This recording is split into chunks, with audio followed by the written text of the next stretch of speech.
Good evening juniors. இந்த action கேஸ்ல ஐ விட்னஸஸை விசாரிக்கும் போது அவங்களுடைய உறவு முறை இல்லைன்னா அவங்களுக்கு தெரிஞ்சவங்க இந்த மாதிரி கேட்டு நம்ம பதிவு பண்ணிக்கலாம்.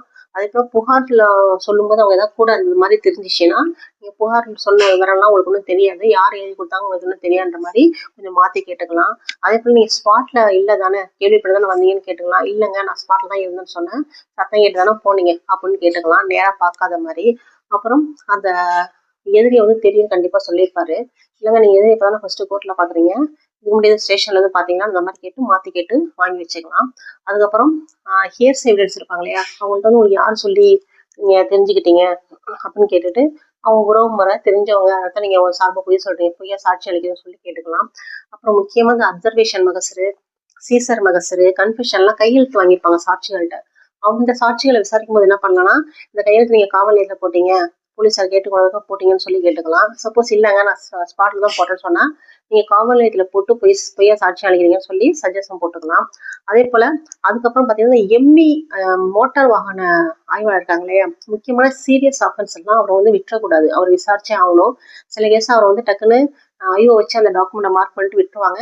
நீங்க டிஃபென்ஸ் சைட்ல நான் அவர் விசாரிக்கணும்னு சொல்லிடுங்க. முக்கியமான கேஸ், எல்லா கேஸும் தேவை கிடையாது. ஏன்னா அந்த டேமேஜ் ஆயிருக்கும் இல்லையா வண்டி சில இடங்கள்ல டேமேஜ் ஆயிருக்கும். அந்த மோட் ஆஃப் ஆக்சிடென்ட் மாத்தி போட்டிருப்பாங்க. ஐயோ இன்வெஸ்டிகேஷன் ஆஃபீஸர் நேரா மோதுறதா சைட்ல மோதுறதா நேரா மோதுறதா போட்டிருப்பாங்க. பார்த்தா சைட்ல தான் டேமேஜ் ஆயிருக்கும் வண்டி. அது சம்பந்தமான அவர்கிட்ட கொஞ்சம் கிளாரிபிகேஷன் கேட்டுக்கலாம். அதே போல நீ வண்டியை ஓட்டி அந்த ஆய்வு பண்ணலன்ற மாதிரி அந்த ஒரு கொஸ்டின் அவர்கிட்ட கேட்டுக்கலாம். சீரியஸ் கேஸ்ல மோட்டார் வாகன ஆய்வாளர் விசாரிப்பது ரொம்ப ரொம்ப முக்கியம். அப்புறம் பாத்தீங்கன்னா இந்த எஃப்ஐஆர் போடுறாங்க இல்லையா, அந்த போலீஸ்கிட்ட நீங்க எஃப்ஐஆர் சொன்ன நேரத்துல இந்த புகார் வாங்கல, எஃப்ஐஆர் ரெஜிஸ்டர் பண்ணல, காலதாமதமாக பதிவு பண்ணிருக்கீங்கன்னு சொல்லிட்டு கேட்கலாம். அதே போல நீங்க பதிவு பண்ண எஃப்ஐஆர் ரொம்ப காலதாமதமாக நீங்க கோர்ட்டுக்கு அனுப்பிச்சிருக்கீங்க, அதையும் கேட்டுக்கலாம். அப்புறம் ஃபைனலா இன்வெஸ்டிகேஷன் ஆஃபீஸர் அவர்கிட்ட எப்படின்னா ஒவ்வொரு வழக்குக்கும் ஏத்த மாதிரி அந்த கொஸ்டின்ஸ் அவர்கிட்ட புட்டப் பண்ணணும். நம்ம ஒவ்வொரு வழக்கை பார்க்கும்போது என்னன்னு பார்ப்போம்.